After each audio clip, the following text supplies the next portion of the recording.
আজকে বাংলাদেশের জন্য, বাংলাদেশের প্রতিটি মানুষের জন্য গভীর শোকের একটা দিন।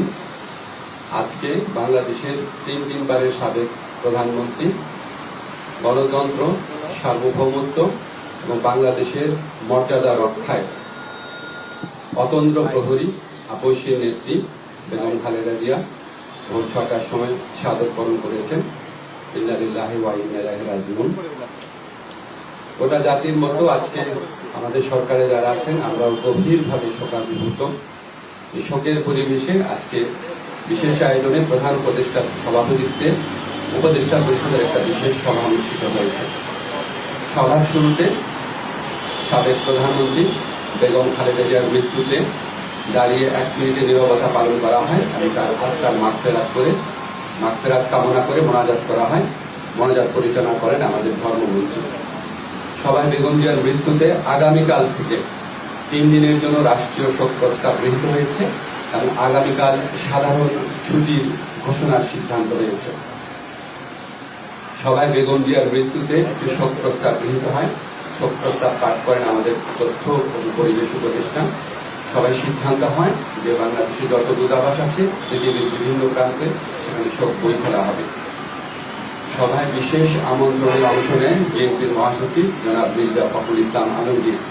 তিনি সাবেক প্রধানমন্ত্রী বেগম খালেদা জিয়ার পক্ষ থেকে, খালেদা জিয়ার পরিবার, বেগম এবং দলের পক্ষ থেকে অন্তর্বর্তীকালীন সরকারের প্রতি কৃতজ্ঞতা প্রকাশ করেন এবং বেগম জিয়ার নিরাপত্তা সহ সকল ক্ষেত্রে প্রয়োজনীয় সহযোগিতা প্রদান করার জন্য ধন্যবাদ জানান।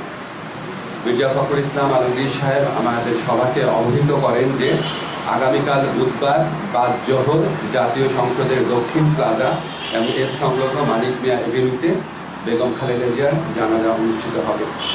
জানাজার পর তাকে শহীদ রাষ্ট্রপতি, বীর মুক্তিযোদ্ধা রাষ্ট্রপতি জিয়াউর রহমানের পাশে দাফন করা হবে। ওনার দাফন করা হবে শহীদ রাষ্ট্রপতি জিয়াউর রহমানের পাশে। আজকে সবাই বেগম জিয়ার দাফন এবং জানাজা সম্পর্কিত বিষয়ে সরকার সব ধরনের সহযোগিতা প্রদান করবে বলে জানিয়েছেন মাননীয় প্রধান উপদেষ্টা। মাননীয় প্রধান উপদেষ্টা ডক্টর মোহাম্মদ ইউনূস সভায় বেগম জিয়ার বিষয়ে বিভিন্ন স্মৃতিচারণ করেন। একটা কথা বলতেই হচ্ছে যে উনি আমাদেরকে মনে করিয়ে দেন শেষ যখন দেখা হয়েছিল বেগম জিয়া ওনার সাথে একান্ত অনেকক্ষণ কথা বলেছিল। আপনারা জানেন সেনা সদরে যে অনুষ্ঠিত হয়েছে প্রোগ্রাম, সেখানে উনি অত্যন্ত উৎফুল্ল ছিলেন, সবার সাথে কথা বলেছেন এবং উনি স্মৃতিচারণ করেছেন মাননীয় প্রধান উপদেষ্টা। এবং উনি এটা বারবার বলেছেন যে আজকে এরকম এক জাতির এই বিশেষ মুহূর্তে আমাদের বেগম খালেদা জিয়ার উপস্থিতি অনেক প্রয়োজন ছিল। গোটা জাতি ওনার জন্য দোয়া করেছে, আল্লাহর ইচ্ছা উনি চলে গেছেন। কিন্তু বাংলাদেশের ইতিহাসে, বাংলাদেশের প্রতিটি মানুষের হৃদয়ে, বাংলাদেশের প্রতিটি আত্মমর্যাদাশীল গণতন্ত্রকামী দেশপ্রেমিক মানুষের হৃদয়ে ওনার অবস্থান অক্ষয় অবিনশ্বর হয়ে থাকবে। আমি ব্যক্তিগতভাবে মনে করি বাংলাদেশের ইতিহাসে এত শ্রদ্ধা, এত সম্মান, এত ভালোবাসা নিয়ে এরকম একজন নেতৃত্ব চলে যাওয়া এটা একটা বিশেষ মুহূর্ত এবং আমরা বাংলাদেশের প্রতিটা মানুষ এই শোকে একত্রিত হয়েছি। একত্রে আমরা আগামীকাল শোক দিবস পালন করবো, এরপরে বিভিন্ন শোক দিবস পালন করবো। সবাই আমরা বেগম খালেদা জিয়ার প্রতি যথার্থ সম্মান প্রদর্শনের জন্য ওনার যে জানাজা হবে এবং ওনার যে দাফন কাজ হবে সেটা আমরা অত্যন্ত শৃঙ্খলার সাথে আফগান পরিবেশে আমরা আমাদের সবার দায়িত্ববোধ থেকে সুশৃঙ্খলভাবে এই অনুষ্ঠানগুলো আমরা দাফন এবং জানাজার যে কর্মসূচি রয়েছে সেগুলো আমরা পালন করবো। এই প্রত্যাশা আমরা ব্যক্ত করছি। ধন্যবাদ। আমরা কয়টা কোশ্চেন নিব?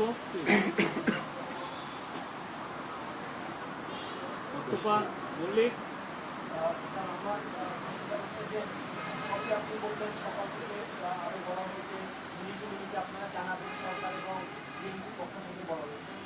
আমার একটা প্রশ্ন হচ্ছে যে মানুষজন বলছে যে খালেদা জিয়াকে মানে মারা যাওয়ার মধ্য দিয়ে প্রমাণ করতে হয়েছে যে তিনি আসলে অসুস্থ ছিলেন। আপনি এর আগে সবচেয়ে বেশি সোচ্চার ছিলেন, তাকে বিদেশে পাঠানো, তার শারীরিক অবস্থা এবং এই সরকার আসার পরে তাকে আসলে অতি গুরুত্বপূর্ণ ব্যক্তি হিসেবে গণনা করা হয়েছে। কিছুটা তো নির্দয় আচরণ হয়েছিল আগের সময়। আপনি আগের সময় নির্দয় আচরণের কথা বললেন, ওনাকে একটা প্রহসনমূলক রায়ে ওনাকে জেলখানায় পাঠিয়ে অকথ্য নির্যাতন করা হয়েছে।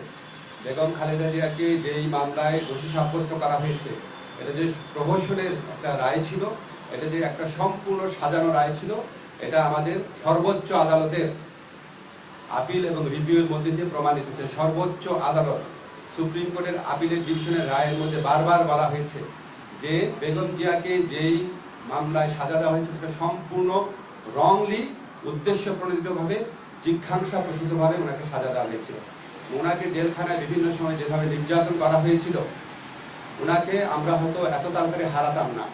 আমি ব্যক্তিগতভাবে মনে করি বেগম জিয়ার এই মৃত্যুর পিছনে ফ্যাসিস্ট যে প্রধানমন্ত্রী ছিলেন শেখ হাসিনা এবং ওনার যে সরকার আছে, অবশ্যই তার দায় রয়েছে। মারুফা,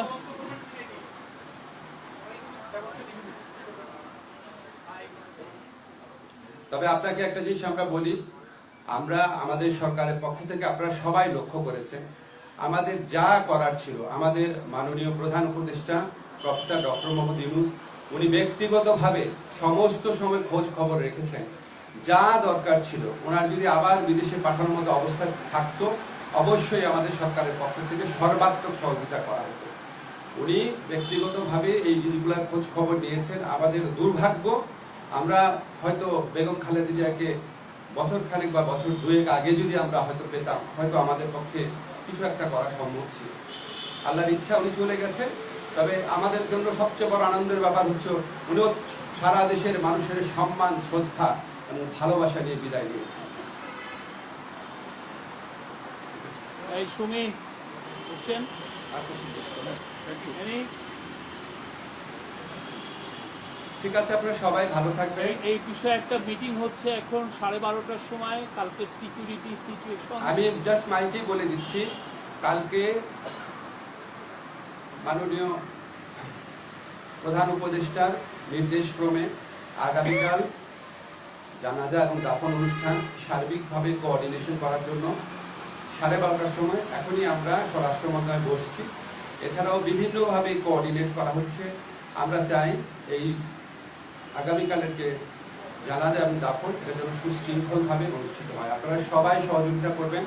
আপনারা গণমাধ্যম এই স্বৈরাচারী ফ্যাসিস্ট সরকারের পতনের পর যেভাবে সরকারকে বিভিন্ন কাজে সহযোগিতা করছেন, আমরা সত্যি কৃতজ্ঞ।